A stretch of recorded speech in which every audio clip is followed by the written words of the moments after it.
أعوذ بالله من الشيطان الرجيم بسم الله الرحمن الرحيم إن الحمد لله نحمده ونستعينه ونستغفره ونعوذ بالله من شرور أنفسنا ومن يهد الله فلا مضل له ومن يضلل فلا هادي له وأشهد أن لا إله إلا الله وحده لا شريك له وأشهد أن محمدا عبده ورسوله رب اشرح لي صدري ويسر لي أمري واحلل عقدة من লিসানি ইয়াফকাহু কওলি।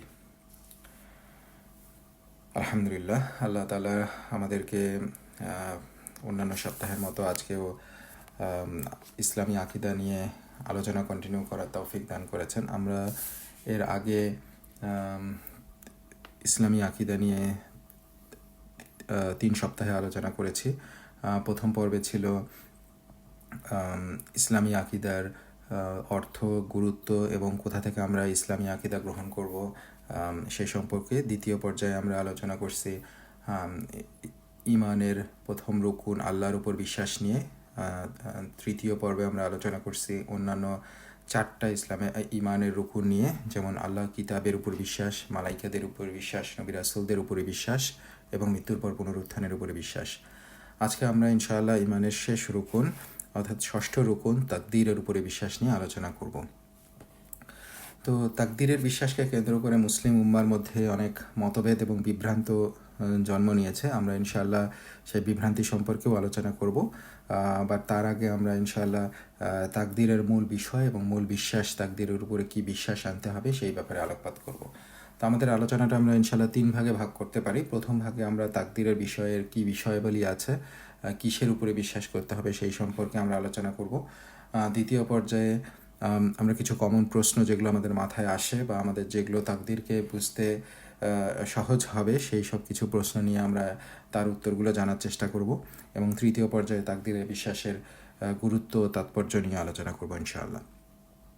তো আমরা প্রথম পর্বে যদি তাকদীরে বিশ্বাসে কিসের উপরে বিশ্বাস করতে হবে, তাকদীরের বিশ্বাসটা কি, এই সব বিষয়ে আলোচনা করি, তাহলে আমরা দেখি যে তাকদীর অর্থ হচ্ছে পরিমাপ করা, নির্ধারণ করা, সীমা নির্ণয় করা। সো ইসলামের পরিভাষায় ঈমান বিল কাদার বা কদরের উপরে ঈমানের অর্থ হচ্ছে আল্লাহর অনাদি অনন্ত ও সর্বব্যাপী জ্ঞান, তার ইচ্ছা, তার নির্ধারণ বা তাকদীরে বিশ্বাস করা।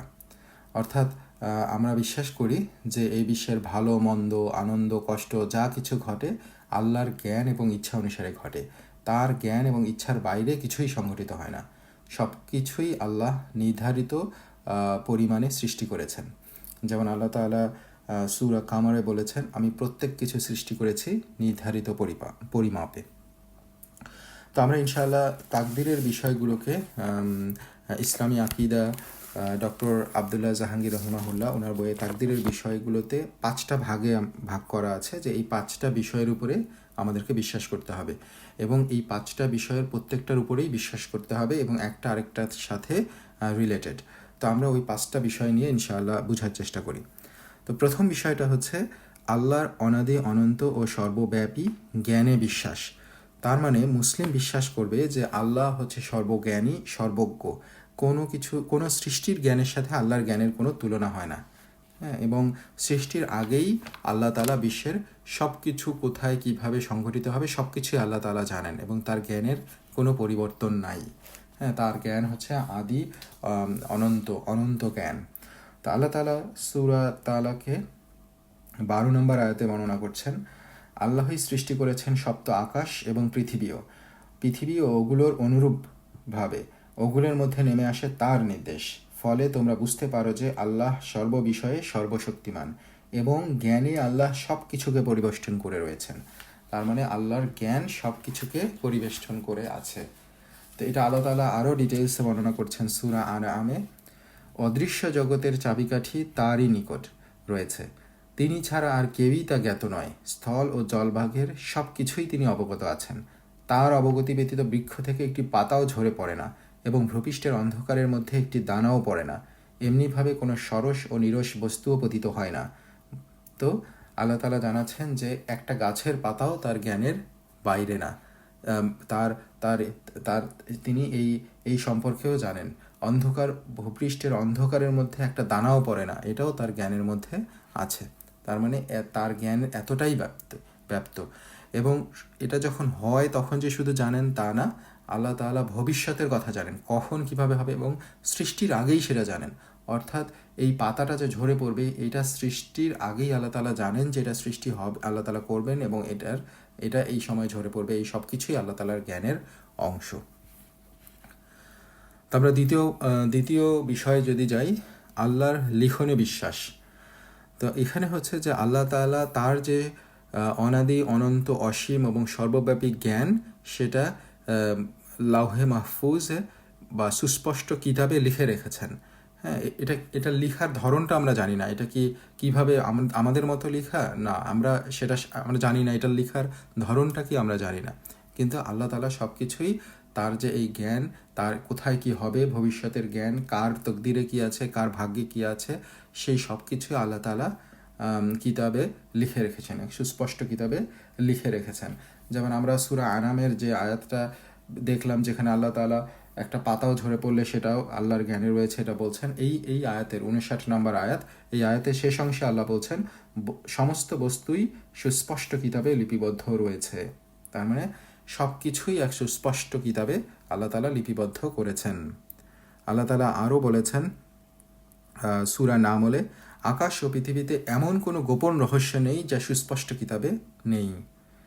সূরা সাবার 3 নম্বর আয়াতে আল্লাহ বলেছেন, আকাশমণ্ডলীয় পৃথিবীতে তার অগোচর নয় অনুপরিমাণ কিছু, কিংবা তদপেক্ষা ক্ষুদ্র অথবা বৃহৎ কিছু, বরং এসবের প্রত্যেকটিই আছে সুস্পষ্ট কিতাবে। তা আল্লাহ তাআলা কুরআনের বিভিন্ন জায়গায় এই আল্লাহ তাআলা যে সব কিছু লিখে রেখেছেন, এই ব্যাপারে আল্লাহ তাআলা বর্ণনা করছেন। তো তাহলে এটা হচ্ছে দ্বিতীয় বিষয়। তো প্রথম বিষয় হচ্ছে আল্লাহর জ্ঞানে বিশ্বাস, দ্বিতীয় বিষয় হচ্ছে আল্লাহর লিখনে বিশ্বাস। তো এরপরে আমরা তৃতীয় পর্যায়ে আছে আল্লাহর ইচ্ছায় বিশ্বাস। সো আল্লাহর ইচ্ছায় বিশ্বাসটা কীরকম? কুরআন ও হাদিসের নির্দেশে আমরা বিশ্বাস করি যে এই মহাবিশ্বে যা কিছু সংঘটিত হয় তা সবই আল্লাহর ইচ্ছায় ও তার জ্ঞানে। তার ইচ্ছা এবং জ্ঞানের বাইরে এই মহাবিশ্বের কোথাও সামান্যতম কোনো ঘটনাও ঘটে না। এবং এটা আল্লাহ তাআলা কুরআনে বর্ণনা করছেন। কুরআনে আল্লাহ তাআলা সূরা ইনসানে বর্ণনা করছেন, তোমরা ইচ্ছা করবে না যদি না আল্লাহ ইচ্ছা করেন, আল্লাহ সর্বজ্ঞ প্রজ্ঞাময়। এছাড়া আল্লাহ তাআলা সূরা তাকবীরে বর্ণনা করছেন, এ তো শুধু বিশ্বজগতের জন্য উপদেশ, তোমাদের মধ্যে যে সরল পথে চলতে চায় তার জন্যে। তোমরা ইচ্ছা করবে না যদি জগৎসমূহের প্রতিপালক আল্লাহ ইচ্ছা না করেন। তার মানে এই জগতে যা কিছু হয়, আমরা যা কিছু করি, একটা গ্রহ মানে পৃথিবী সূর্যের চারদিকে ঘুরছে, একটা গাছের পাতা ঝরে পড়ছে, একটা সমুদ্রে ঢেউ হচ্ছে, একটা জীবজন্তু যে কার্যকলাপগুলো করছে, এই পৃথিবীর সব কিছুই আল্লাহর ইচ্ছায় হয়, অর্থাৎ সব কিছুই আল্লাহর ইচ্ছার অধীনে। তো এটা হচ্ছে তৃতীয় বিষয়। সো প্রথম বিষয়টা হচ্ছে আল্লাহ সব কিছু জানেন, সব কিছু লিখে রেখেছেন, এবং তৃতীয় বিষয় হচ্ছে আল্লাহর ইচ্ছাতেই সব কিছু হয়, আল্লাহর ইচ্ছার বাইরে কোনো কিছু না, প্রত্যেকটা জিনিস আল্লাহর ইচ্ছার অধীনে। তো এরপর চতুর্থ বিষয়টা হচ্ছে আল্লাহর সৃষ্টিতে বিশ্বাস। সো মুমিন বিশ্বাস করে যে বিশ্বের সব কিছুর স্রষ্টা আল্লাহ, তিনি ছাড়া সব কিছুই সৃষ্ট, অর্থাৎ শুধুমাত্র আল্লাহই সৃষ্ট হন নাই, এছাড়া বাকি সব কিছুই আল্লাহ সৃষ্টি করেছেন, এবং মানুষের কর্মও আল্লাহ সৃষ্টি করেন, সব কিছুই আল্লাহর সৃষ্টি। যেমন আল্লাহ তাআলা সূরা আনামে বলছেন, এই তো আল্লাহ তোমাদের প্রতিপালক, তিনি ব্যতীত কোনো ইলাহ নেই, তিনিই সব কিছুর স্রষ্টা, সুতরাং তোমরা তার ইবাদত করো, তিনি সব কিছুর তত্ত্বাবধায়ক। তার মানে তিনিই সব কিছুর স্রষ্টা, আল্লাহই সব কিছুকে সৃষ্টি করেছেন। সো এটা আল্লাহ তাআলা আরও ডিটেলসে বর্ণনা করছেন সূরা সাফফাতে 96 নম্বর আয়াতে, এবং আল্লাহই সৃষ্টি করেছেন তোমাদেরকে এবং তোমরা যা করো তা। তার মানে আল্লাহ আমাদেরকেও সৃষ্টি করেছেন এবং আমাদের কর্মগুলোকেও আল্লাহ তাআলা সৃষ্টি করেছেন। তার মানে প্রত্যেকটা মানে পৃথিবীতে যা কিছু সংঘটিত হয়, যা কিছু হয়, আমরা যে কর্ম করি, যা কিছু হয়, সব কিছুই আল্লাহ সৃষ্টি, আল্লাহ সৃষ্টি করেন এবং তারপরে সেটা এক্সিকিউট হয়। সো এ হচ্ছে চতুর্থ বিষয়ের উপরে বিশ্বাস।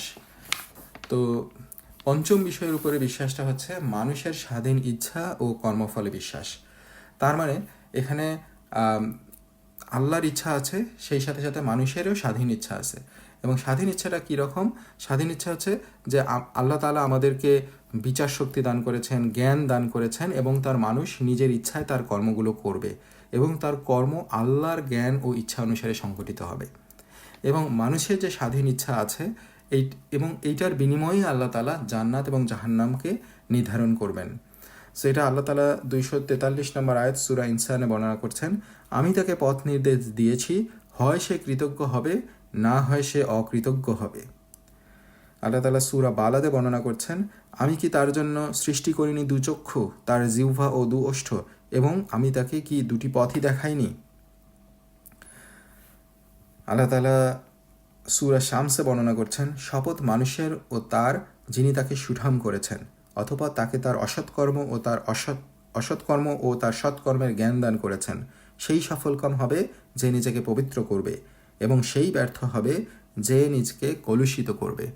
তার মানে এটা হচ্ছে তার এখতিয়ার, যে এই কাজটা, যে নিজেকে পবিত্র করলো সে সফলকাম হলো, এবং যে নিজেকে পবিত্র করলো না, কলুষিত করলো, সে মানে সে বিফল হলো।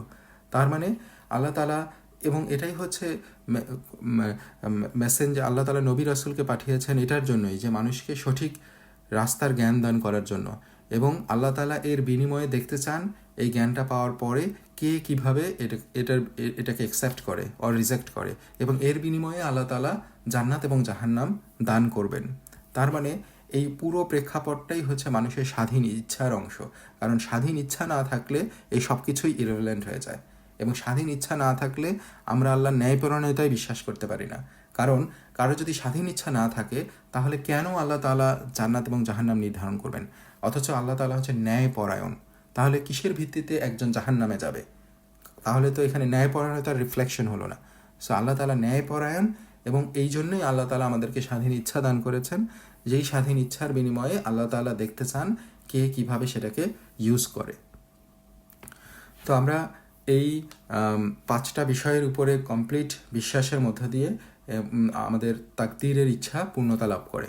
সো তাকদীরের উপরে বিশ্বাস পূর্ণতা লাভ করে। তো এটা এই 5টা বিষয় কি, আমরা যদি আরেকবার বলি, আল্লাহর জ্ঞানে বিশ্বাস, আল্লাহর লিখনে বিশ্বাস, আল্লাহর ইচ্ছায় বিশ্বাস, আল্লাহর সৃষ্টিতে বিশ্বাস, এবং সেই সাথে সাথে মানুষের স্বাধীন ইচ্ছা এবং তার কর্মফলের উপরে বিশ্বাস। সো এখানে আমাদের একটা কনফিউশন আসতে পারে, আমাদের কাছে আল্লাহর ইচ্ছা এবং মানুষের স্বাধীন ইচ্ছার মধ্যে একটা বৈপরীত্য মনে হতে পারে, কিন্তু আলটিমেটলি এটার মধ্যে কোনো বৈপরীত্য নাই, যদি আমরা আল্লাহর জ্ঞান এবং আল্লাহর ন্যায়পরায়ণতা এই দুইটা বিষয়ের উপরে বিশ্বাস স্থাপন করি। কীরকম? মানুষকে আল্লাহ তাআলা স্বাধীন ইচ্ছা দিয়েছেন, এই স্বাধীন ইচ্ছাকে মানুষ কিভাবে ব্যবহার করবে এইটা আল্লাহ তাআলার জ্ঞানের অংশ। আল্লাহ তাআলা আগে থেকেই সেটা জানেন, কারণ আল্লাহ তাআলার জ্ঞান হচ্ছে অনাদি অনন্ত, এটা ভবিষ্যতের জ্ঞান আল্লাহ তাআলা জানেন। তার মানে আমি আমার স্বাধীন ইচ্ছাকে কিভাবে ব্যবহার করব এটা আল্লাহ তাআলা জানেন, এবং আল্লাহ তাআলা সেই হিসেবে ইচ্ছা করেন, তখন মানুষ সেই কাজটা করতে পারে। তার মানে আল্লাহ তাআলার ইচ্ছা ছাড়া যে কিছু হয় না, এটার প্রতিফলন হচ্ছে আল্লাহ যেহেতু আগে থেকেই জানেন আমি কি কাজ করব, সো আল্লাহ তাআলা সেভাবে ইচ্ছা করেন এবং সেটার প্রতিফলন সেটা তখন মানুষ করতে পারে। সো এটা হচ্ছে আল্লাহর জ্ঞানের অংশ। এখন কোশ্চেন আসতে পারে, তাহলে আমি যে ইচ্ছা করলাম সেটাই কি আল্লাহ ইচ্ছা করেন? তার মানে আমার ইচ্ছার মতো কি আল্লাহ সবসময় ইচ্ছা করেন? তার মানে কি আমার ইচ্ছা আল্লাহর ইচ্ছাকে ডিকটেট করে? নাউজুবিল্লাহ, না, সেই রকম না। এটা কি হচ্ছে যে এখানে হচ্ছে আল্লাহ ন্যায়পরায়ণতার বিশ্বাস। কারণ আল্লাহ সেই মানুষের যে ইচ্ছা, সেই স্বাধীন ইচ্ছা, সেটাকে আল্লাহ চাইলে সেটাকে অ্যাকসেপ্ট করেন, চাইলে সেটাকে রিজেক্ট করেন।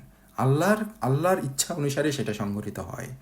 এখন কেউ যদি বলে তাহলে তো আমার স্বাধীন ইচ্ছা নাই, কারণ আমার কিছু ইচ্ছার প্রতিফলন হচ্ছে না, বা আমার ইচ্ছার প্রতিফলন পুরোপুরিভাবে হচ্ছে না, এটা হচ্ছে আমরা আল্লাহর ন্যায়পরায়ণতায় বিশ্বাস করি।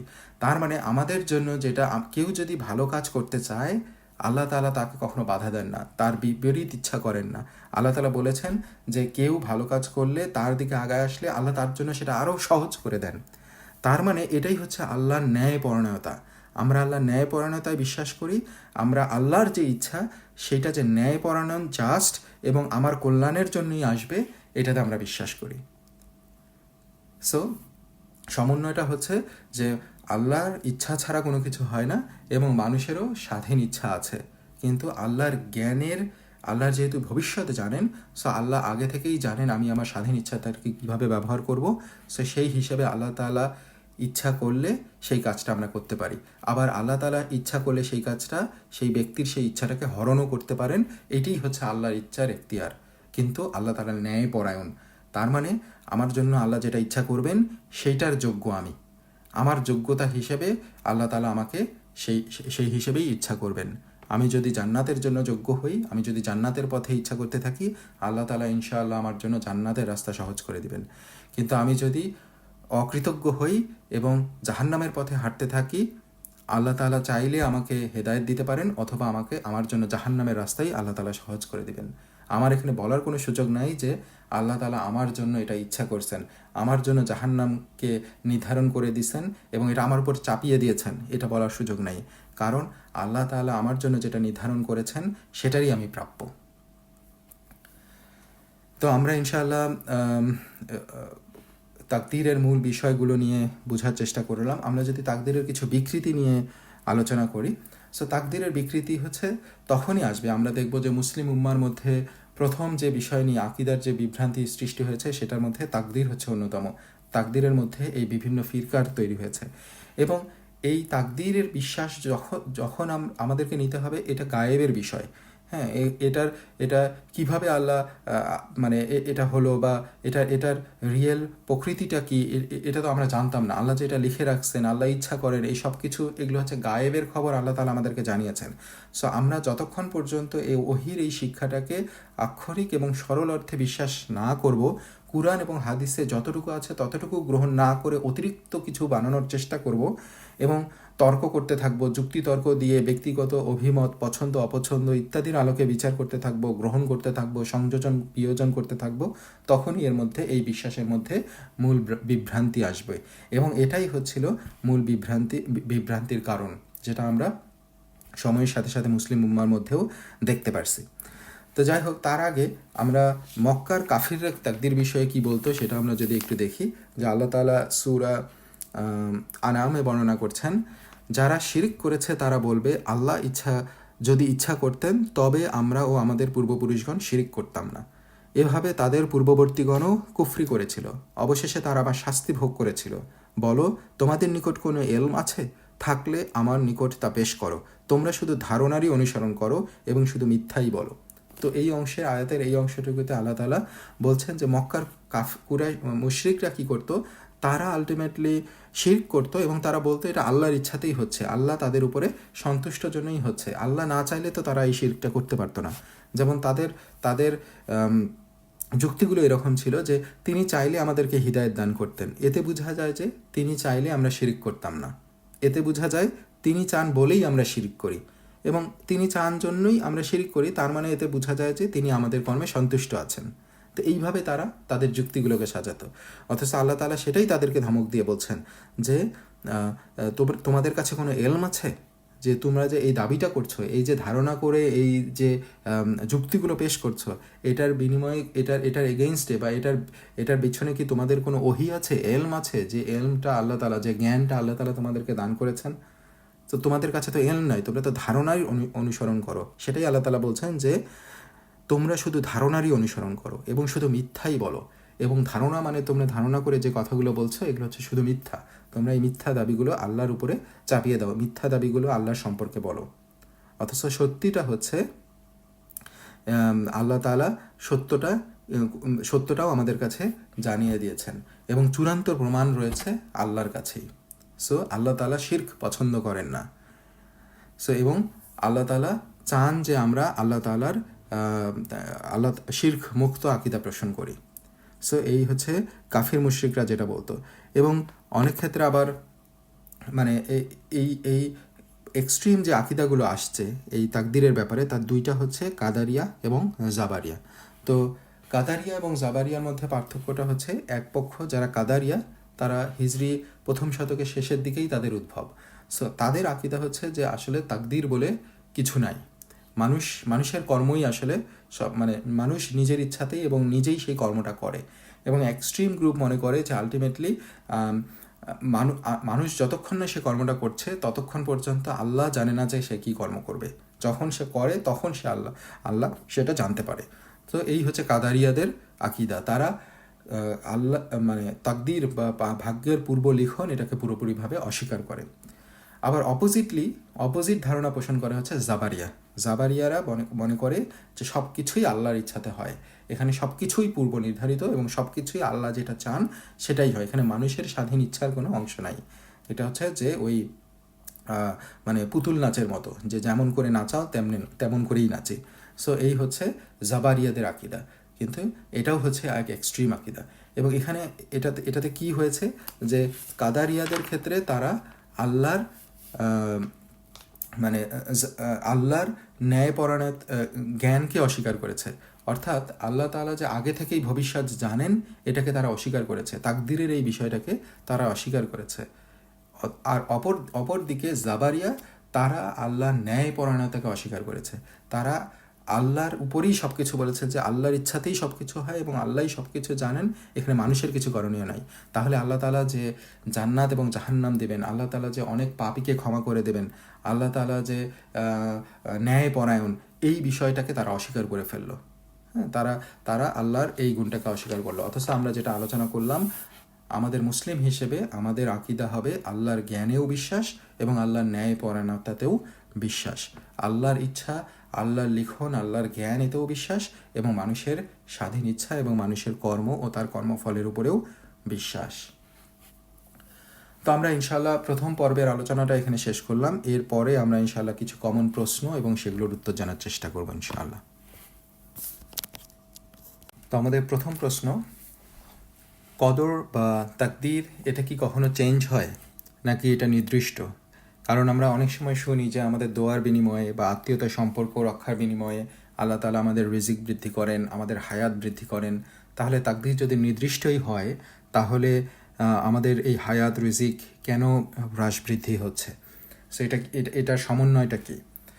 তো এটার জন্য আমরা যদি একটু আলোকপাত করি যে আসলে তাকদীরটা বিভিন্ন লেভেলে লেখা হয়।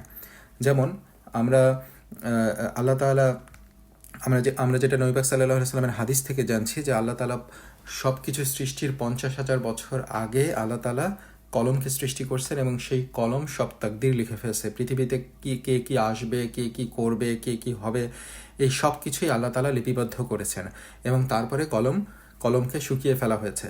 তার মানে সেটা সিল্ড হয়ে গেছে, তার মানে সেই তাকদীর নির্দিষ্ট হয়ে গেছে। আল্লাহ তাআলা সৃষ্টির 50,000 বছর পূর্বেই এটাকে লিখে ফেলেছেন। সো এটা হচ্ছে তাকদীরের একটা লিখন।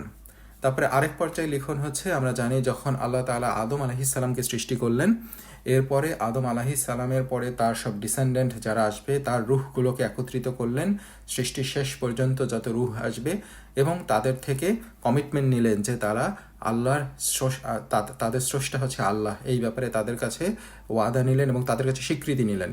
এবং আল্লাহ তাআলা সেখান থেকে কি করলেন, তাদের মধ্যে কিছু মানুষকে বললেন যে এরা হচ্ছে জান্নাতের জন্য তাদেরকে সৃষ্টি করা হয়েছে এবং কিছু মানুষকে জাহান্নামের জন্য সৃষ্টি করা হয়েছে। তাদের মানে তাদের ভাগ্য সেখানে লিখিত হয়ে গেল। সো এই হচ্ছে আরেক পর্যায়ের তাকদীরের লিখন।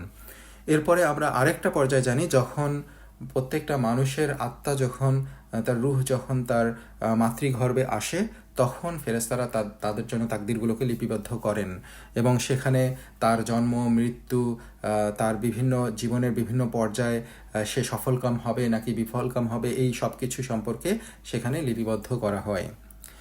এরপর আরেকটা পর্যায় হচ্ছে বাৎসরিক, যেটা হচ্ছে প্রতি লাইলাতুল কদরের রাতে আল্লাহ তাআলা তাদের ভাগ্যগুলোকে লিপিবদ্ধ করেন। সো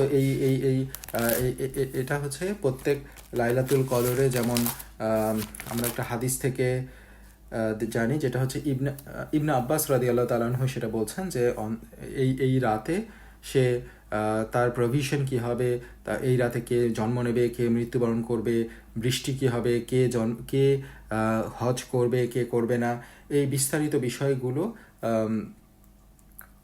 এটাকে আল্লাহ তাআলা লিপিবদ্ধ করেন। এই লাইলাতুল কদরে ফেরেশতাদের কাছে এটাকে বন্টন করেন কার ভাগ্যে কি আছে। সো এইরকম আমরা বিভিন্ন পর্যায়ের তাকদীরের লিখন সম্পর্কে ধারণা পাচ্ছি।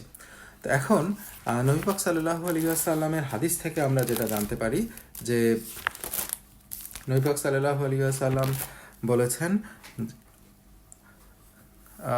যে যে তার রিজিককে বাড়াতে চায়, ভাবার্থটা হচ্ছে এরকম, যে তার রিজিককে বাড়াতে চায় অথবা তার হায়াতকে বৃদ্ধি করতে চায়, সে যাতে তার আত্মীয়তা সম্পর্ক অটুট রাখে, আত্মীয়তা সম্পর্ক ঠিক রাখে। তাহলে তাহলে আমাদের সব কিছু যদি 50,000 বছর আগেই লিপিবদ্ধ হয়ে যায়, তাহলে এই জিনিসগুলো হ্রাস বৃদ্ধি কীভাবে হচ্ছে, হায়াতে বৃদ্ধি কীভাবে হচ্ছে? সেটার ব্যাখ্যাটা হচ্ছে যে আল্লাহ তাআলার যে ইটার্নাল, যে একদম মূল যে গ্রন্থ, মূল যে কিতাব, যেটা আল্লাহ তাআলা 50,000 বছর আগে লিপিবদ্ধ করে রাখছেন, আল্লাহর জ্ঞান, এটা শুধুমাত্র আল্লাহর জ্ঞানের সাথে সংশ্লিষ্ট, এইটার কোনো পরিবর্তন নাই। কিন্তু আল্লাহ তাআলা যেটা সময়ের সাথে সাথে বিভিন্ন সময় লিপিবদ্ধ করাচ্ছেন বা ফেরেশতারা লিপিবদ্ধ করে নিচ্ছে, ফেরেশতাদেরকে আল্লাহ তাআলা জানছেন, এইটা থেকে আল্লাহ যা ইচ্ছা রেখে দেন অথবা যা ইচ্ছা সেখান থেকে মুছে দেন।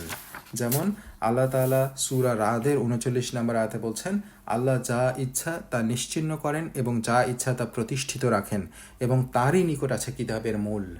অর্থাৎ আল্লাহ তাআলা কিতাবের মূল, এটার কোনো পরিবর্তন নাই, এটা শুধুমাত্র আল্লাহ তাআলার কাছেই আছে। এবং কারো যদি দোয়ার বিনিময়ে, আত্মীয়তা সম্পর্ক রক্ষার বিনিময়ে হায়াত বৃদ্ধি পায়, সেটা যে তার এই দোয়া বা এই কর্মের বিনিময়ে যে হায়াতটা বৃদ্ধি পাবে, এটাও সেই মূল কিতাবের মধ্যে আছে। কিন্তু আল্লাহ তাআলা যেটা ফেরেশতাদের মধ্যে ডিস্ট্রিবিউট করছেন বা বিভিন্ন সময়ে যে তাকদিরগুলো লেখা হচ্ছে, এই জিনিসগুলোর মধ্যে থেকে আল্লাহ তাআলা যেটা ইচ্ছা সেটা রাখেন এবং যেটা ইচ্ছা সেটা মুছে দেন। কিন্তু মূল কিতাবের কোনো পরিবর্তন নাই। কারণ কেউ তার দোয়ার মাধ্যমে আল্লাহ একটা হায়াত রেখে দিয়েছেন, সেটা সে বিভিন্ন কর্মের মাধ্যমে সেটাকে বৃদ্ধি করে ফেললো, এটা আসলে আল্লাহর জ্ঞানের বাইরে, এটা কখনোই সম্ভব না। সো আল্লাহর জ্ঞানের আওতাধীন সব কিছুই। সো এক কথায় হচ্ছে যে মূল যে কিতাব আছে লাওহে মাহফুজ, সেখানে আলটিমেটলি সেটার কোনো পরিবর্তন নাই। সেটার মধ্যে যা পরিবর্তন, যার হায়াতের হ্রাস বৃদ্ধি কর্মের বিনিময়ে সব কিছুই সেখানে রেকর্ডের আছে। কিন্তু অন্যান্য ধাপে ধাপে যে তাকদিরগুলো লেখা হয়, এখান থেকে আল্লাহ তাআলা যেটা ইচ্ছা রাখেন এবং যেটা ইচ্ছা মুছে দেন। তো এরপরে আমাদের আরেকটা কোশ্চেন, সেকেন্ড কোশ্চেন, আমরা 6টা কোশ্চেন নিয়ে ইনশাআল্লাহ আলোচনা করব। সেকেন্ড কোশ্চেন হচ্ছে যে যদি সব কিছুই ভালো মন্দ সব কিছুই নির্ধারিত হয়ে থাকে, তাহলে আমরা ভালো কাজ কেন করব? আমাদের ভালো কাজ করার প্রয়োজন কী? কারণ সব কিছুই তো লিপিবদ্ধ হয়ে আছে। তো আলটিমেটলি সাহাবারা নবী পাক সাল্লাল্লাহু আলাইহি সাল্লামকে এই কথাটা জিজ্ঞাসা করছিলেন যে আমরা কি আলটিমেটলি যেটা লেখা আছে সেটার উপরেই নির্ভর করব না আমাদের, এবং আমরা কি ভালো কাজগুলো আর করার প্রয়োজন আছে, সেখান থেকে কি আমরা বিরত থাকবো না? তখন নবী পাক সাল্লাল্লাহু আলাইহি সাল্লাম তাদেরকে নসিহাটা দিয়েছিলেন বা যেটা করতে বলেছেন যে না, তোমরা ভালো কাজ করতে থাকবে। কারণ যখন তোমরা ভালো কাজ করতে থাকবে, তাহলে তোমাদের জন্য যেটা লিখিত আছে সেটা you will find it easy, তোমরা সেটা দেখবে যে সেটা তোমাদের জন্য সহজ করে দেওয়া হচ্ছে। এবং এটাই আল্লাহ তাআলা সূরা লাইলেও বর্ণনা করেছেন। সূরা লাইলে আল্লাহ তাআলা বলছেন, অবশ্যই তোমাদের কর্মপ্রচেষ্টা বিভিন্নমুখী, সুতরাং কেউ দান করলে, সংযত হলে এবং সৎ বিষয়ে সত্য জ্ঞান করলে অচিরেই আমি তার জন্য সুগম করে দিব সহজ পথ। পক্ষান্তরে কেউ কার্পণ্য করলে ও নিজেকে স্বয়ংসম্পূর্ণ মনে করলে আর সৎ বিষয়ে অসত্য আরোপ করলে অচিরেই তার জন্য আমি সুগম করে দিব কঠোর পরিণামের পথ। তার মানে আমরা যখন ভালো কাজ করব, আল্লাহর দিকে আগায় যাব, আল্লাহ তাআলা আমাদেরকে সেই রাস্তাটা সহজ করে দিবেন, জান্নাতের পথটা সহজ করে দিবেন। আর যে কার্পণ্য করবে এবং সত্যের উপরে অসত্যারোপ করবে, সত্যকে অস্বীকার করবে, আল্লাহ তাআলা তার জন্য সেই কঠোর পরিণাম, জাহান্নামের পথটাকেই সুগম করে দিবেন। তার মানে আমরা জানি না আমাদের ভাগ্যে কী লেখা আছে, এই জ্ঞানটা শুধুমাত্র আল্লাহ তাআলার কাছেই আছে। এখন আমি যদি মনে করি যে লেখা আছে জন্য আমি করব না, তার মানে এটাই আমার জন্য ওই কিতাবে লেখা আছে, এবং এটার বিনিময়ে আমি যদি অকৃতজ্ঞ হই, তাহলে সেই পথটাই আল্লাহ তাআলা আমার জন্য সহজ করে দিবেন। সো আমার কাজ হচ্ছে কাজ না করে বসে না থেকে আল্লাহকে বিচার না করা, যে আল্লাহ কি লিখে রাখছেন আমার জন্য, এটা দেখতে থাকি। আল্লাহকে জাজ করা, ভালো কিছু আসলে সেটা আল্লাহর প্রশংসা করা, খারাপ কিছু আসলে আল্লাহকে দোষারোপ করা। অর্থাৎ আমরা আল্লাহকে বিচারের কাঠগড়ায় দাঁড় করানোর কোনো সুযোগ নাই। আমাদেরকে আমাদের যে নির্দেশ দেওয়া হয়েছে, আমাদেরকে যেটা করতে বলা হয়েছে, আমাদের কাজ হচ্ছে সেই কর্ম করে যাওয়া। আমাদেরকে যে নির্দেশ দেওয়া হয়েছে সেই মোতাবেক আল্লাহর পথে পরিচালিত করা নিজেকে। এবং এই কিতাবের মধ্যে এই তাকদীর বা আমাদের ভাগ্য লিখিত আছে জন্য যে আমরা এই কাজগুলো করবো এইভাবে তা না। এইগুলো এইভাবে হবে জন্য আল্লাহ তাআলা সেটাকে লিপিবদ্ধ করেছেন, কারণ এটা আল্লাহর জ্ঞানের অংশ, সেই হিসেবে আল্লাহ তাআলা সেটাকে লিপিবদ্ধ করেছেন। তার মানে ওখানে কি লেখা আছে সেই জন্য আমি এটা করছি, এই বলে আমি বসে থেকে এই ধ্বংসের পথে নিজেকে পরিচালিত করা, এটা আলটিমেটলি আমাকে ডিস্ট্রাকশনের দিকেই নিয়ে যাবে। সো আমি জানি না আমার ভাগ্যে কী লেখা আছে, আমি যা যা করব সেটাই আসলে সেখানে লেখা আছে, কারণ আল্লাহ তাআলা আগে থেকে তা জানেন। সেই জন্যই আমাদেরকে ভালো কাজ, সৎ কাজ, আল্লাহর পথের কাজ করে যেতে থাকতে হবে, এবং তাহলেই আল্লাহ তাআলা সেই রাস্তাগুলোকে আমার জন্য সুগম করে দেবেন, এবং সেই জিনিসগুলোই যেটা ভবিষ্যতে হবে বা আমি যেগুলো করব সেগুলোই সেখানে লিপিবদ্ধ আছে। সো আমরা এর পরের কোশ্চেনে যদি যাই, কিভাবে কুফর সংঘটিত হয় বা আল্লাহর অপছন্দের জিনিসগুলো কিভাবে সংঘটিত হয়। কারণ আমরা একটা জিনিস দেখে আসলাম যে সব কিছুই আল্লাহর ইচ্ছাধীন, আল্লাহর ইচ্ছার বাহিরে কিছু হয় না। তাহলে কেউ শিরক করতেছে, কেউ অন্যায় কাজ করতেছে, কেউ মিথ্যা বলতেছে, এই কাজগুলো তাহলে কিভাবে হয়? এগুলো কি আল্লাহর অপছন্দের জিনিস? এই জিনিসগুলো হচ্ছে, এটা কি আল্লাহর ইচ্ছার বাইরেই হচ্ছে? মানে এটা তো আল্লাহ চান না, তারপরেও কেন হচ্ছে, কিভাবে হচ্ছে?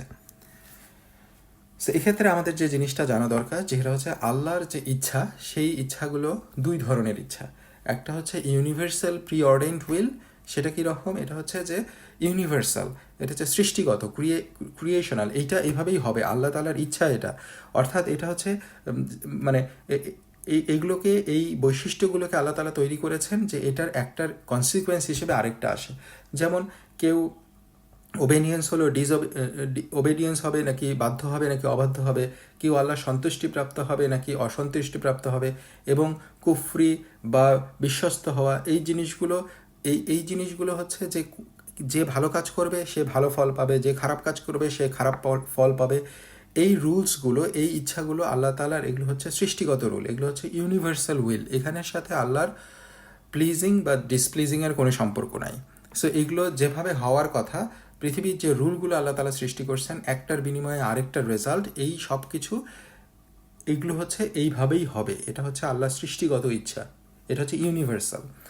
আরেকটা হচ্ছে আল্লাহ তাআলার সন্তুষ্টি অসন্তুষ্টি আছে। যেমন আল্লাহ তাআলা কিছু কিছু জিনিস পছন্দ করেন যেগুলোকে আল্লাহ তাআলা আমাদেরকে করতে আদেশ করছেন, এবং আল্লাহ তাআলা কিছু কিছু জিনিস অপছন্দ করেন, সেগুলো তার বান্দা, তার দাসদেরকে আল্লাহ তাআলা নিষেধ করছেন। এগুলো হচ্ছে তার শরিয়াগত উইল। হ্যাঁ, এগুলো হচ্ছে রিলিজিয়াস লেজিসলেটেড উইল বা শরিয়াগত উইল। এগুলো হচ্ছে আল্লাহর আইন, আল্লাহর আদেশ এবং আল্লাহর নিষেধ।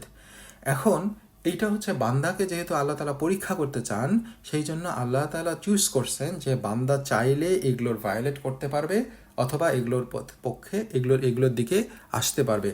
সো এই ইচ্ছা শক্তিটা আল্লাহ তাআলা দান করছেন, কারণ আল্লাহ তাআলা তাদেরকে পরীক্ষা করতে চান। এই জন্যই আল্লাহ তাআলা যদিও ভালোবাসেন কেউ আল্লাহ তাআলার তাওহীদের প্রতি বিশ্বাস করুক, আল্লাহ তাআলা অপছন্দ করেন কেউ শিরক করুক, কিন্তু তারপরেও সেগুলো হয়, কারণ এটা আল্লাহর ইচ্ছা। আল্লাহ এটাকে চুজ করছেন যে আমি তাদেরকে এই সক্ষমতাটা দান করব। কেন চুজ করছেন? আল্লাহ তাআলাই ভালো জানেন, কিন্তু আমরা কিছু কিছু জিনিস জানি যে আল্লাহ তাআলা আমাদেরকে পরীক্ষা করতে চান। এখন আল্লাহ যদি এই জিনিসটা চুজ না করতেন, তাহলে তো তার ন্যায়পরায়ণতা, এই ন্যায়পরায়ণতা বা আল্লাহ যে পরীক্ষা করবেন, জান্নাত জাহান্নাম দিবেন, এগুলোর রিফ্লেকশন কিভাবে হবে? আল্লাহ যে অনেককে ক্ষমা করে দেন, আল্লাহ গফুরুর রহিম। সো এই যে আল্লাহ যে গফুর, আল্লাহ যে ক্ষমাশীল, সো কেউ যদি এই অন্যায়টা না করে, তাহলে আল্লাহর এই ক্ষমাশীলতা আল্লাহ তাআলা এটাকে দেখাতে চান যে আমি ক্ষমাশীল। তাহলে কেউ যদি আল্লাহর ইচ্ছার বিরুদ্ধে কোনো কাজ না করে, তাহলে আল্লাহ যে ক্ষমাশীল, এইটার রিফ্লেকশন কিভাবে আসবে? সো মুদ্রা কথা হচ্ছে যে আল্লাহ যদিও কিছু কিছু জিনিস অপছন্দ করেন যেটা সংঘটিত হয়, কিন্তু সেটা আল্লাহ তাআলা সেই সুযোগটা করে দিয়েছেন, এবং এটা আল্লাহ তাআলা চাইছেন জন্যই আমরা এটা করতে পারি। এবং আল্লাহ যদি এটা না চাইতেন, আল্লাহ অপছন্দ করেন, কিন্তু আল্লাহ যদি না চাইতেন, তাহলে এটা কখনোই সংঘটিত হতো না। তার মানে এটাও হচ্ছে আল্লাহর ইচ্ছার অধীনে। তো আমরা তৃতীয় কোশ্চেন, এবার আমরা চতুর্থ কোশ্চেনে যাই। আল্লাহ কি চাইলে সবাইকেই বিলিভার বানায় ফেলতে পারতেন না? আল্লাহ কেন নাস্তিক বানালেন? কেন জান্নাত জাহান্নাম বানালেন? কেন এই পরীক্ষাগুলো তৈরি করলেন? কেন এভাবে করলেন? আল্লাহ চাইলে কি সবাইকেই মুসলিম বা বিলিভার বানায় ফেলতে পারতেন না? তো এখানে সহজ আনসার হচ্ছে হ্যাঁ, আল্লাহ তাআলা চাইলে অবশ্যই সেটা করতে পারতেন, এবং আল্লাহর অনুগত সৃষ্টি আছে। যেমন আল্লাহ তাআলা ফেরেশতাদেরকে সৃষ্টি করেছেন যারা আল্লাহর অবাধ্যচারণ করতে পারে না, তারা আল্লাহর অনুগত, এবং এটাও আল্লাহর ইচ্ছা যে আল্লাহ তাআলা মানুষ, জিন এবং মানুষকে সৃষ্টি করছেন যাদের মধ্যে থেকে আল্লাহ পরীক্ষা করবেন কে বিলিভার হবে এবং কে ডিসবিলিভার হবে। কিন্তু আল্লাহ চাইলে সবাইকেই বিলিভার বানিয়ে দিতে পারেন। যেমন আল্লাহ তাআলা সূরা ইউনুসের 99 নম্বর আয়াতে বর্ণনা করছেন, আর যদি তোমার প্রতিপালক ইচ্ছা করতেন তাহলে বিশ্বের সকল লোকই ঈমান আনত, তবে তুমি কি মানুষের উপর জবরদস্তি করতে পারো যাতে তারা ঈমান আনয়নই করে? তার মানে আল্লাহ তাআলা ইচ্ছা করলে এটা করতে পারতেন, এবং আল্লাহ ফেরেশতাদের জন্য এটা ইচ্ছা করছেন। তার মানে এটারও এক্সাম্পল আমাদের কাছে আছে। তো কিন্তু আল্লাহ তাআলা কেন মানুষ সৃষ্টি করলেন, কেন জান্নাত জাহান্নাম সৃষ্টি করলেন, এগুলোর জন্য আল্লাহ এটা হচ্ছে আল্লাহর উইজডমের অংশ। আল্লাহ অনর্থক কোনো কিছু করেন না, আল্লাহর অগাধ অসীম জ্ঞানের আওতাধীন সব কিছু, এবং প্রত্যেকটা পয়েন্টে আমরা আল্লাহ তাআলাকে কোশ্চেন করতেও পারবো না। আল্লাহ তাআলা যেটুকু আমাদের কাছে জানাইছেন, যেভাবে আমাদেরকে যা করতে বলছেন, আমাদের দাস হিসেবে সেটাই পালন করা আমাদের কর্তব্য। আমরা প্রত্যেকটা পয়েন্টে আল্লাহর কর্মগুলোকে আমরা বিচার করি না। আল্লাহ তাআলা এটাই সূরা আম্বিয়ায় বলছেন যে তিনি যা করেন সেই বিষয়ে তাকে প্রশ্ন করা যাবে না, বরং তাদেরকেই প্রশ্ন করা হবে। সো আমাদেরকেই প্রশ্ন করা হবে। আমরা দাস, আমরা আল্লাহর যে নিষেধ এবং আদেশ আছে সেগুলোকে মান্য করব এবং সেই মোতাবেক কাজ করতে থাকব। আমাদের কর্মের বিনিময়ে আমাদেরকে জিজ্ঞাসা করা হবে, কিন্তু আল্লাহর কর্মের কৈফিয়ত কারো কাছে দিতে হবে না। আল্লাহ হচ্ছে সৃষ্টিকর্তা, মহান। সো এই হচ্ছে সংক্ষিপ্তভাবে এই প্রশ্নের আনসার। তো আমরা ইনশাল্লাহ এর পরে দেখি, আচ্ছা কেন মানে ব্যাড থিংস আমাদের আশেপাশে হয়, যে খারাপ কাজগুলো কেন হয়, কেন ভয়ঙ্কর অবস্থা হয়, কেন সুনামি হয়, কেন ভূমিকম্প হয়, কেন মানুষ মারা যায়। ফর এক্সাম্পল, কেন একজনের একটা বাচ্চা, একটা ইনফ্যান্ট, মানে শিশু বাচ্চা, সে কেন মারা গেল, এর মধ্যে ভালো কি আছে, এটা কেন হয়? সো আল্লাহ কি সব কিছু ভালো করেন না? আল্লাহ তো খারাপ কিছু করে না, তাহলে এটার মধ্যে ভালো কি আছে? সো এখানেও ওই একই কথা, যে আমরা যেটা জানি যে আল্লাহ তাআলা অনর্থক কোনো কিছু করেন না, সব কিছুর পিছনে আল্লাহর উইজডম কাজ করে। সো এরপরে আমরা এর ব্যাকগ্রাউন্ডে কী রহস্য আছে, এটা গায়েবের খবর, আমরা পুরোপুরি এটাকে এক্সপ্লেইন করতে পারবো না। কিন্তু আল্লাহ তাআলা কিছু কিছু জায়গায় এক্সাম্পল দিয়ে, এবং নবী পাক সাল্লাল্লাহু আলাইহি সাল্লামের কিছু কিছু এক্সাম্পল থেকে, মানে শিক্ষা থেকে আমরা আলটিমেটলি এই জিনিসগুলো সম্পর্কে কিছুটা অনুধাবন করতে পারি মাত্র। সেটা কীরকম? যেমন আমরা যদি খিজির এবং মূসা আলাইহিস সালামের ঘটনা জানি, সেখানে খিজির গিয়ে একটা শিশু বাচ্চাকে হত্যা করে ফেললো। তখন মূসা আলাইহিস সালাম বলেন, এটা তুমি কেন করলা, এই নিষ্পাপ বাচ্চাটাকে তুমি কেন হত্যা করলা? তখন সে বলেছিল যে এই বাচ্চাটা বড় হয়ে তার প্যারেন্টসের নাফরমানি করবে, সেই প্যারেন্টসকে কষ্ট দেবে, তার পিতামাতাকে কষ্ট দেবে, অথচ তার পিতামাতা হচ্ছে সৎ বান্দা, আল্লাহ সৎ বান্দা, সেই জন্য আমি তাকে হত্যা করলাম, এবং এর বিনিময়ে আল্লাহ তাআলা তাকে আরও উত্তম সন্তান দান করবেন যে তার পিতামাতার বাধ্য থাকবে। সো খিজিরকে আল্লাহ তাআলা সেই বিশেষ জ্ঞানটা দান করছিলেন। এই জ্ঞানটা সবার মধ্যে আল্লাহ তাআলা দান করেন নাই। তো এখানে দেখা যাচ্ছে যে তাকে যে হত্যা করা হলো, আপাত দৃষ্টিতে মূসা আলাইহিস সালামের কাছে মনে হলো যে এটা কেন হলো, এটা আল্লাহ তাআলা এটা কেন করলেন, কিন্তু মানে এই কোশ্চেন আমাদের মধ্যে অনেক সময় আসতে পারে, কিন্তু এই কোশ্চেন করার আসলে সুযোগ নাই। সেটা মূসা আলাইহিস সালামকে আল্লাহ তাআলা খিজিরের মাধ্যমে সেই শিক্ষাটাই দিলেন, বা এই জ্ঞানটাই, এই ঘটনাটার ব্যাকগ্রাউন্ডের যে আলোচনাটা সেটা জানালেন। সেটা হচ্ছে যে সেই সন্তান বড় হয়ে তার পিতামাতার অবাধ্য হবে। তার মানে কেউ মারা গেলে আমরা জানি না যে আল্লাহ তাআলা কেন এটা করলেন। এটার বিনিময়ে আল্লাহ তাআলা হয়তো তাকে আরও উত্তম কিছু, তার আরও বড় কোনো সমস্যা হতো, সেই সমস্যা দূর করার জন্য আল্লাহ এই ছোট সমস্যাটাকে তার সামনে নিয়ে আসছেন। আবার এমনও হতে পারে যে আল্লাহ তাআলা এর মধ্য দিয়ে সেই বান্দাকে পরীক্ষা করতে চান, কারণ আল্লাহ তাআলা কিছু কিছু বান্দাকে উঁচু মর্যাদা দিতে চান। তখন আল্লাহ তাআলা তাকে সম্পদের অভাব দেন, সম্পদের ব্যাপারে পরীক্ষায় ফেলেন, সন্তানাদিদের ব্যাপারে পরীক্ষায় ফেলেন। তো আল্লাহ তাআলা এইসবের মধ্য দিয়ে যারা ধৈর্য ধারণ করবে, এই ক্যালামিটি বা এই সমস্যা, এই দুর্যোগগুলো যখন আসবে, তখন সে ধৈর্য ধারণ করবে, আল্লাহ তাআলা এর বিনিময়ে তাকে আরও উত্তম সাজা দান করবেন। আবার এমনও হতে পারে এই সমস্যাগুলো, এই ভয়ঙ্কর অবস্থা বা এই দুর্যোগগুলো আমাদের কর্মের ফল, আমাদেরকে আল্লাহ তাআলা আমাদের পাপের শাস্তি। এবং আমরা জানি দুনিয়ায় এই কিছু কিছু পাপের শাস্তির জন্য আমরা আল্লাহ তাআলা ইনশাল্লাহ আমাদেরকে জাহান্নামে সেই শাস্তিগুলো থেকে রক্ষা করবেন। আবার আমরা যখন কন্টিনিউয়াসলি আমরা যদি পাপ করতে থাকি, তাহলে আল্লাহ তাআলা আমাদেরকে এই দুর্যোগ দিয়ে নিদর্শন দেন, আমাদের কর্মের ফল হিসেবে এটা থেকে দেন। এটাই হচ্ছিল ওমর রাদিয়াল্লাহু তাআলার সময় একবার মক্কায় ভূমিকম্প হচ্ছিল। তখন ওমর রাদিয়াল্লাহু তাআলা আনহু তার সবাইকে সাবধান করে দিয়ে বলছিলেন যে তোমরা তোমাদের পাপ কমায় ফেলো, তোমাদের পাপগুলো থেকে তোমরা দূরে থাকো, কারণ এই প্রাকৃতিক দুর্যোগ এগুলো হচ্ছে তোমাদের পাপের ফসল। সো আমরা জানি না যে আলটিমেটলি কি এর পিছনে কোনো একটা দুর্যোগ আসলে, কোনো একটা ভয়ঙ্কর কিছু হলে বা কোনো একটা ক্যালামিটি আসলে এটার পিছনের উইজডমটা কি আমরা সেটা দেখতে পারি না। কিন্তু আল্লাহ তাআলা যেটাই হোক না কেন, আমাদের বিশ্বাস হচ্ছে এটা আল্লাহর পক্ষ থেকেই আসছে এবং এটাতে আমাদেরকে ধৈর্য ধারণ করতে হবে, এখান থেকে আমাদেরকে শিক্ষা নিতে হবে, আমাদের যা করণীয় সেটা আমাদেরকে করতে হবে। সো সেখান থেকে উল্টো আল্লাহকেই দোষারোপ করতে শুরু করা এবং ভাগ্যের দোষারোপ করতে শুরু করা এবং কেন এগুলো হচ্ছে, এগুলোর জন্য আল্লাহর সাহায্য থেকে নিরাশ হয়ে যাওয়া, এগুলো হচ্ছে আলটিমেটলি আমাদের ঈমান বিধ্বংসের দিকে নিয়ে যাবে।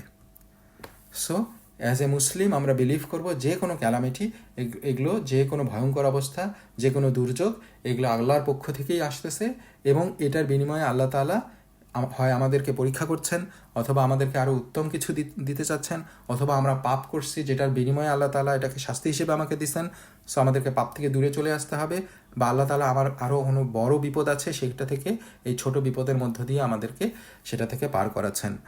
সো এইভাবে এই ব্যাপারগুলোকে আমাদেরকে আল্লাহর কাছে সমর্পণ করতে হবে এবং আল্লাহর কাছে সাহায্য চাইতে হবে। সো এটা হচ্ছে চতুর্থ প্রশ্নের দিকে আমরা পঞ্চম প্রশ্ন মোস্ট লাইকলি। এরপরে আমরা জাস্ট আরেকটা কোয়েশ্চেন নিয়ে আলোচনা করি, সেটা হচ্ছে সব ভালো কিছুই যদি আল্লাহর পক্ষ থেকে আসে, তাহলে খারাপ কিছু কেন হয়? সো এই জিনিসটা আমরা আসলে এখন যেটা আলোচনা করলাম সেটারই সূত্র ধরেই, যে আলটিমেটলি কোনো কিছু খারাপ কিছু আমরা যখন হতে দেখি, সেটা আল্লাহর পক্ষ থেকে 100% এভিল কোনো কিছু আসে না, 100% শুধু খারাপ তার মধ্যে এটা কখনোই আসে না। কারণ আল্লাহর প্রত্যেকটা যা কিছুই হয় সেইটা হচ্ছে আল্লাহর এখতিয়ারের অন্তর্ভুক্ত, আল্লাহর আলটিমেট উইজডমের অন্তর্ভুক্ত, আল্লাহর জ্ঞানের অন্তর্ভুক্ত। সো এটার বিপরীতে সব ভালো তার হাতেই এবং তার কাছ থেকে কোনো খারাপ কিছু আসে না। সো তার কাছ থেকে খারাপ আসে না, এটাই হচ্ছে আমাদের আকীদা। সো এটাই, এবং এটা যেটা আমরা আলোচনা করলাম যে এটার পিছনে অনেক কারণ থাকে, যে জিনিসগুলো হয়তো আমরা ক্লিয়ারলি, এগুলো গায়েবের জিনিস, আমরা ক্লিয়ারলি জানবো না যে কোনটার পিছনে কি কার্যকরণ আছে, বাট প্রত্যেকটা ক্ষেত্রে আমরা আল্লাহর উপরে ধৈর্য ধারণ করব এবং আল্লাহর যে তাকদীর, যে ভাগ্য, সেটার উপরে ধৈর্য ধারণ করব, সেটার উপরে বিলিভ করব এবং আল্লাহর কাছ থেকে সাহায্য চাইতে থাকব। এবং এর বিনিময়ে আমার কি করণীয় আছে, এই পরিস্থিতিতে আমার কি করণীয়, আমাকে আল্লাহ তাআলা এই পরিস্থিতিতে কী করতে বলছেন, সেটাই আমি করতে থাকবো ইনশাআল্লাহ। তো যাই হোক, আমরা কিছু প্রশ্ন নিয়ে আলোচনা করলাম এবং সেগুলোর ব্যাপারে আমাদের বিশ্বাস বা আমরা সেগুলোকে কিভাবে অ্যাড্রেস করব, কিভাবে চিন্তা করব, সেই সিচুয়েশনগুলোকে সেগুলো আমরা বোঝার চেষ্টা করলাম। আল্লাহ তাআলা আমাদেরকে সেই জিনিসগুলো সেগুলো বোঝার জন্য সেগুলো সহজ করে দিক ইনশাআল্লাহ। সো আমরা ইনশাআল্লাহ তাকদীরের বিশ্বাসের গুরুত্ব এবং উপকারিতা নিয়ে সংক্ষিপ্ত করে আলোচনা করে ইনশাআল্লাহ আমরা শেষ করব। সো তাকদীরে বিশ্বাসের গুরুত্ব আমরা এখানে যেটা দেখলাম, যে আলটিমেটলি তাকদীরের, অনেকে মনে করে যে ভাগ্য অনুসারে যদি সব কিছু হবে, আমার কর্মের কি দরকার। তারপরে কাফিরদের ধারণা যেটা দেখলাম, তারা যুক্তিতর্ক এবং বিভিন্ন ধারণা করে যুক্তিতর্ক দেয় যে আল্লাহর ইচ্ছাতেই সব কিছু হয়, সো তাদের কুফরিও আল্লাহর ইচ্ছাতেই হচ্ছে। সো এগুলো হচ্ছে ডেভিয়েশন, এগুলো হচ্ছে তাওহীদের পরিপন্থী বিশ্বাস। এবং আলটিমেটলি তাওহীদের দোহাই দিয়ে যে কর্ম ছেড়ে দিল, সে আলটিমেটলি আল্লাহকেই আসলে বিচারের কাঠগড়ায় ফেলার চেষ্টা করলো। সে বলতে চাইলো যে কাজ করা তো আমার দায়িত্ব না, এটা তো আল্লাহই আমাকে দিয়ে করান। তাহলে কি হলো, যেটা হলো সেটা আমি আল্লাহর কাজের বিচার করতে শুরু করলাম। সো এটা হচ্ছে ওই যে জাহামিয়ারা যারা, তারা যেটা, এটা তাদের যে আকীদা। সো আমাদের মুমিন হিসেবে আমাদের বিশ্বাস কি? আমাদের বিশ্বাস হলো যে আল্লাহর কর্মের বিচার করা মানুষের কর্ম নয়। হ্যাঁ, তিনি কি জানেন, কি লিখেছেন, কি মুছেন আর কি রেখে দেন, এগুলো মানুষকে আসলে জানানো হয়নি এবং এটা মানুষের কোনো কল্যাণেও আসবে না এই জ্ঞানটা, এবং সেই জন্যই আল্লাহ তাআলা আমাদেরকে জানান নাই। এবং এটা হচ্ছে আল্লাহ তাআলার রুবুবিয়াতের অংশ। হ্যাঁ, সেই জন্য আমাদের দায়িত্ব, মানুষের দায়িত্ব হচ্ছে আল্লাহর রহমত এবং করুণার উপরে আস্থা রেখে আল্লাহ যেটা নির্দেশ করছেন তার মতো করে কর্ম করে যাওয়া। এটাই বান্দা হিসেবে, দাস হিসেবে আমাদের কর্ম, আমাদের আমাদের আমাদের আমাদের করা, সো করণীয়। সো এবং আমরা যে কর্ম করতে থাকবো, এবং আমরা এই তাকদীরের এই বিশ্বাসটা আমরা যদি যখন বিশ্বাস করব যে আমাদের দায়িত্ব আল্লাহ তাআলা এটা দিয়ে দিয়েছেন, এবং আমরা যখন এটা করব আল্লাহ তাআলা আমাদের জন্য জান্নাতের রাস্তাগুলোকে সহজ করে দিবেন, তাহলে আমরা উৎকণ্ঠা থেকে মুক্তি পাবো। অর্থাৎ তাকদীরের এই বিশ্বাসটা মুমিনকে উৎকণ্ঠা থেকে মুক্ত করবে, এবং উৎকণ্ঠা থেকে মুক্ত হয়ে সে কর্ম করতে থাকবে। এবং কখনো যদি কোনো ক্যালামিটি চলে আসে, কোনো দুর্যোগ চলে আসে, সেখানেও সে উৎকণ্ঠিত হবে না, সেখানেও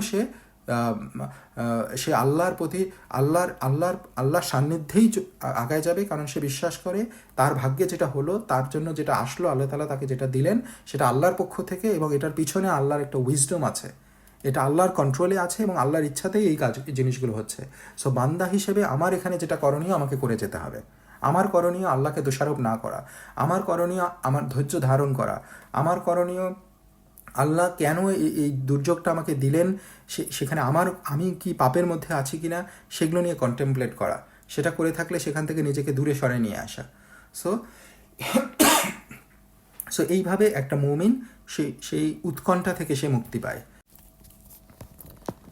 আবার এই তাকদীরের বিশ্বাস মানুষকে হতাশা থেকে মুক্ত করে। হ্যাঁ, মানুষ যখনই সে কর্ম করে, কিন্তু কখনো যদি সে ব্যর্থ হয় বা পরাজয় হয় তার, কিন্তু সে সেটাতে হতাশ হয় না।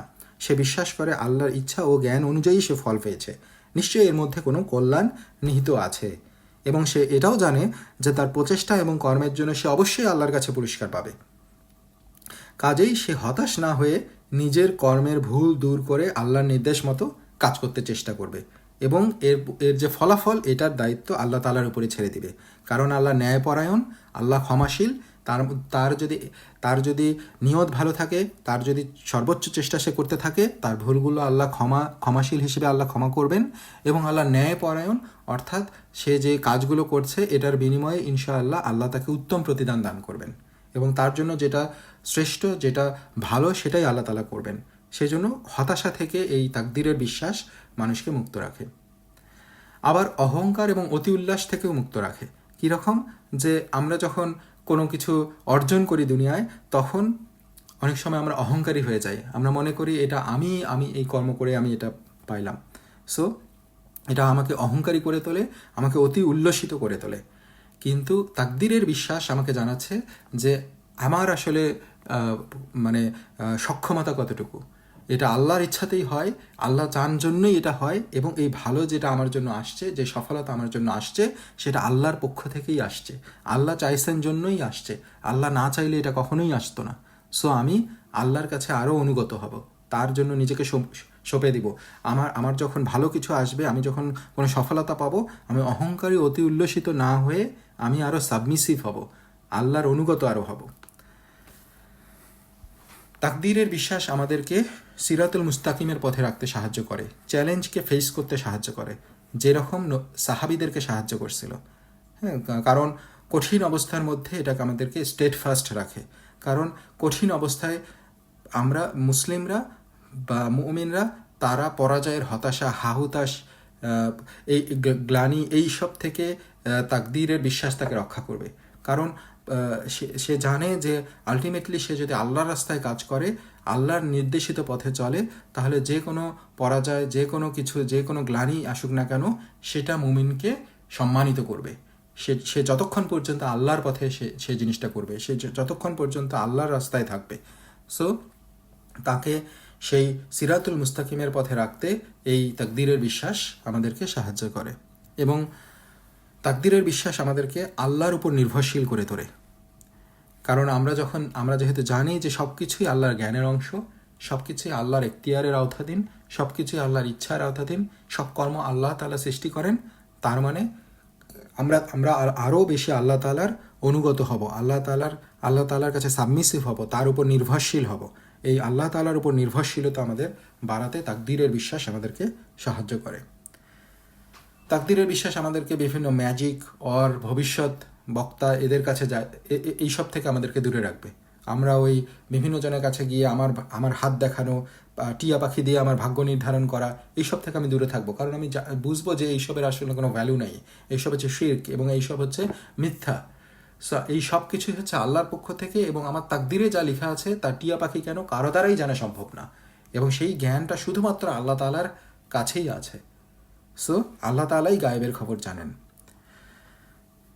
এরপরে এই তাকদিরের বিশ্বাস আমাদের সমাজের মধ্যে যে ডিজিজগুলো আছে, ধনী গরিবের বৈষম্য, সম্মান, যারা কিছু মানে আপার ক্লাস লোয়ার ক্লাস বলে আমরা যে ক্লাসগুলোকে সাজাইছি, এদের মধ্যে যে বৈষম্য, এইসব যারা আপার ক্লাসে তারা নিজেদেরকে অনেক অহংকারী হওয়া, নিজেদেরকে ভালো মনে করা, অনেক গর্বিত হওয়া, এই জিনিসগুলো থেকে এই মানসিক এই সমস্যাগুলো থেকে আমাদেরকে মুক্ত করবে। কারণ আমরা যখন তাকদিরে বিশ্বাস করবো, আমরা জানি আল্লাহ তাআলা আমাকে যে আমার জন্য যেটা লিখে রাখছেন, আমার জন্য যেটা ইচ্ছা করছেন সেটাই হয়েছে, এবং তাদের জন্য যেটা ইচ্ছা করছেন সেটাই তাদের জন্য, অন্যের জন্য হয়েছে, এবং সেগুলোর মধ্যে দিয়ে আল্লাহ তাআলা সবাইকে তার স্ব স্ব অবস্থানে পরীক্ষা করছেন মাত্র। সো একজন সমাজে প্রতিষ্ঠিত হলো, ধনী হয়ে গেল, তার মানে এই না যে সে আল্লাহর পছন্দের বান্দা হয়ে গেল। সে এই জিনিসগুলো আমাদেরকে, তাকদিরের বিশ্বাস আমাদেরকে এই জিনিসগুলোকে বুঝতে সাহায্য করবে। সো এটাই মোটামুটি ছোট পরিসরে তাকদিরের কিছু গুরুত্ব নিয়ে আমরা আলোচনা করলাম। আমরা যা শেষ করব জাস্ট আমাদের সামারি যেটা, সেটা দিয়ে, যে আমরা দেখলাম যে তাকদিরের যে মূল বিষয় সেটা হচ্ছে 5টা বিষয়ের উপরে আমাদেরকে সমন্বিতভাবে বিশ্বাস করতে হবে। আল্লাহর অনাদি অনন্ত জ্ঞান, যেটা আল্লাহ তাআলা ভবিষ্যতে কি হবে, কোথায় কি হচ্ছে, সব কিছুই আল্লাহ তাআলার জ্ঞানের অংশ, এবং আল্লাহ তাআলা সব কিছু সৃষ্টির আগে সেগুলোকে লিখে রাখছেন। পৃথিবীতে যা কিছু হয় সব কিছুই আল্লাহর ইচ্ছাতে হয়, আল্লাহর ইচ্ছা ছাড়া কোনো কিছুই হয় না। ইভেন একটা গাছের পাতাও ঝরে পড়ে না, সেটাও আল্লাহর ইচ্ছা এবং জ্ঞানের অংশ। আল্লাহ তাআলা সব কিছুকে সৃষ্টি করেন, ইভেন আল্লাহ তাআলা গ্রহ, নক্ষত্র, মানুষ, অন্যান্য জীবজন্তু সব কিছুকেই সৃষ্টি করেছেন, এবং তাদের কর্মগুলোকেও আল্লাহ তাআলা সৃষ্টি করেন। সেই সাথে সাথে মানুষের স্বাধীন ইচ্ছা আছে, এবং সেই ইচ্ছা হিসেবে সে যা কাজ করবে তার কর্মফল তাকে ভোগ করতে হবে। সো এই হচ্ছে আমাদের আহলে সুন্নাহ ওয়াল জামাতের বা মুসলিমের তাকদীর সম্পর্কে আকীদার মূল বিষয়গুলো। তো এখন আমরা যদি শেষ করি, জাস্ট যেটা হচ্ছে, আমরা যদি আব্দুল্লাহ জাহাঙ্গীর রহিমাহুল্লাহর বই থেকেই যদি একটু পড়ে শেষ করি, যে এখানে আমরা মূল বিষয়টা কি, মূল বিষয়টা হচ্ছে যে বান্দার নিজের দায়িত্ব অনুভব করা। মহান আল্লাহ বলেছেন, বান্দা তুমি কর্ম করো, আমি কখনোই কারো কর্মফল নষ্ট করব না, কারো উপর জুলুম করব না, প্রত্যেককে তার প্রত্যেক কাজের ফল দান করব। আবার তিনি বলেছেন, বান্দা আমি জানি তুমি কি করবে, আমি ইচ্ছা করলে তোমার কর্ম পরিবর্তন করতে পারি, এবং আমার ইচ্ছার বিরুদ্ধে তুমি যেতে পারো না। সো এই দুইটার সমন্বয়। এখন বান্দা, সে তার সামনে দুইটা পথ। এক প্রকারের বান্দা, তারা মনে করলো যে বান্দা সে জানে যে আল্লাহ সবই জানেন, তার ইচ্ছার বাইরে কিছু হয় না, এবং সে এটাও জানে যে আল্লাহ তাকে কর্ম করতে নির্দেশ দিয়েছেন। এখন তার মনের মধ্যে অনেক প্রশ্ন আসতে শুরু করলো, আল্লাহ যখন সবই জানেন তাহলে আর কষ্ট করে কী লাভ? আল্লাহ কাজ করতে বলেছেন বটে, তবে তাতে কী লাভ হবে? আল্লাহর ইলমে কি আছে আমার বিষয়ে, সেটা নিয়ে চিন্তিত হওয়া, সেটা নিয়ে চিন্তা করতে থাকা। এভাবে বান্দা আল্লাহর জ্ঞান এবং কর্মের হিসাব গ্রহণে ব্যস্ত হয়ে পড়ে এবং নিজের দায়িত্বে অবহেলা করে। সো এই বান্দা মূলত আল্লাহর নির্দেশেও বিশ্বাস করে নাই এবং আল্লাহর ওয়াদাতেও বিশ্বাস করে নাই। সো আল্লাহর নির্দেশ কি? তার ভালো কাজের জন্য আল্লাহ তাআলা নির্দেশ করছেন, এবং আল্লাহ যে ওয়াদা করছেন সে যদি এই ভালো কাজগুলো করে, তার নির্দেশিত পথে চলে, তাহলে আল্লাহ তাআলা তাকে জান্নাত দান করবেন, এটাতেও সে বিশ্বাস করে নাই। বরঞ্চ সে কি করছে? সে নিজেকে আল্লাহর কাজের হিসাব গ্রহণকারী বলে মনে করেছে, এবং নিঃসন্দেহে সে ধ্বংসগ্রস্ত। আর আরেক প্রকারের বান্দা, আরেকজন বান্দা, সে কি বলে, সে কি জানে? সে জানে যে আল্লাহ সবই জানেন এবং তার ইচ্ছার বাইরেও কিছু হয় না, এবং সে জানে যে আল্লাহ তাকে কর্ম করতে নির্দেশ দিয়েছেন। সে জানে আল্লাহ, মহান আল্লাহ, তার জ্ঞান এবং ইচ্ছার প্রকৃতি অনুধাবন করা আমার পক্ষে সম্ভব নয়। আল্লাহ যতটুকু আমাদেরকে জানাইছেন ততটুকুই আমরা শুধু জানতে পারবো, এর বাইরে কোনো কিছুই অনুধাবন করা, যুক্তিতর্ক চিন্তা করে বের করা, এগুলো আমার পক্ষে সম্ভব নয়, এবং এটা আমার দায়িত্বও নয়। আমি আল্লাহর জ্ঞান এবং ইচ্ছায় বিশ্বাস করি, এবং আল্লাহর ওয়াদা এবং দয়ায় বিশ্বাস করি। সো বোথ, এটার কম্বিনেশন, আল্লাহর জ্ঞান এবং ইচ্ছা এবং আল্লাহর ওয়াদা, তার ন্যায়পরায়ণতা, তার দয়া, এটাতেও বিশ্বাস করি, এবং আমি আমার দায়িত্ব পালনের চেষ্টা করি, এবং আল্লাহর সাহায্য ও দয়া চাইতে থাকি। এবং নিঃসন্দেহে যারা এভাবে চিন্তা করে সেই বান্দাগুলোই সফলতার পথ পেয়েছে। আল্লাহ তাআলা আমাদেরকে তাকদীরের ব্যাপারে পূর্ণ বিশ্বাস করার এবং তাকদীরের যে সহি আকিদা সেই ব্যাপারে জানার এবং সেই ব্যাপারে বিশ্বাস করার তৌফিক দান করুক। এটা ঈমানের একটা রুকন। সো এটার পূর্ণ বিশ্বাস এবং সহি বিশ্বাস ছাড়া ঈমান পূর্ণতা পাবে না। সো আল্লাহ তাআলা আমাদেরকে সেই পথ সহজ করে দিন। আমাদের আমাদের আল্লাহ তাআলা জান্নাতের পথকে সহজ করুন এবং জাহান্নামের পথ থেকে দূরে থাকার তৌফিক দান করুক ইনশাআল্লাহ। তো আমরা আজকের আলোচনাটা এখানেই রাখবো। আমরা আলটিমেটলি ঈমানের 6টা রুকুন নিয়ে আলোচনা করলাম। নেক্সট দিন আমরা ইনশাআল্লাহ কুফর এবং শিরক নিয়ে আলোচনা শুরু করব। ওয়া মা তাওফিক ইল্লা বিল্লাহ। আসসালামু আলাইকুম।